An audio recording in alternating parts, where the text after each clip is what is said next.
What's up, D learners? It's your girl, Lady D of DTalford Training Solutions. I am here today to educate you on the early childhood and young childhood diagnosis of conduct disorder.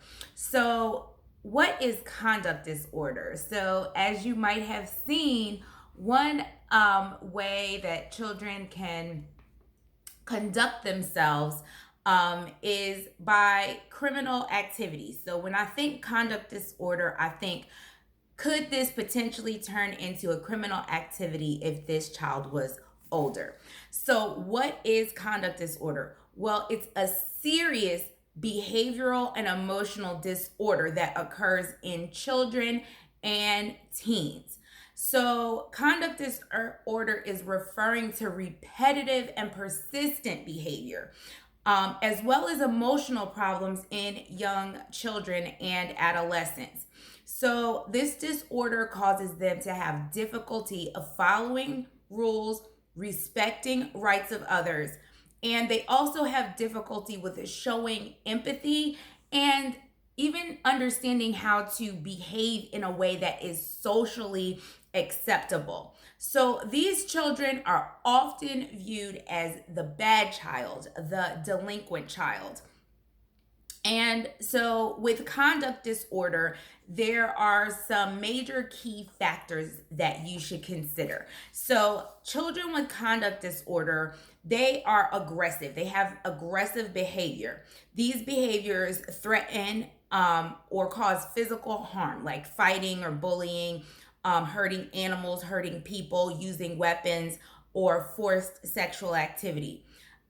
They're destructive. So that means they like to destruct things by arson, by vandalism. These children also have learned how to be deceitful and do things that deceive, like stealing, lying, shoplifting. So, when children have conduct disorder, their goal is, how can I violate the rules? How can I do things that are against what the rules are? So that might sound like oppositional defiant disorder, which can run comorbid, meaning oppositional defiant disorder doesn't cause conduct disorder. Conduct disorder doesn't cause oppositional defiant disorder, but they can run together. So a child can be oppositional defiant and not conduct themselves or have criminal activity types of situations and behaviors. So when you're thinking of oppositional defiant disorder, you're thinking of that oppositional or obnoxious child. When you're thinking of conduct disorder, you're thinking their behavior seems criminal to me. So some of the reasons that children have conduct disorder are just as unknown as some of the comorbid conditions that run with it. So, of course, with everything, we think part of it is nature. So, what are the child's genetics? And there are a few things that have impact children genetically. So, what is that? That could be a family member that also has the condition. That could be some brain injury or defect. That could be a family member that has a mood or anxiety or a personality disorder. So these children kind of genetically have less impulse control. They struggle with those kind of frontal lobe functions, like planning for future actions, and they could have had a decrease in understanding of things like empathy and how other people feel, and feeling what other people feel because of some negative life experiences. So that's where the nurture comes into play, the environment. So for example, children that witnessed abuse, or a mother who was deeply sad or depressed, these children could end up having conduct disorder because their brain never developed an understanding of how to interact appropriately with another person and how to understand when another person feels happy or sad because of all the negative stimulation they were getting in their early childhood experiences. So, what are some other things that you should know about conduct disorder? Well, anywhere between 2 and 16% of US have conduct disorder. It is, of course, just like everything else, more common in boys than in girls.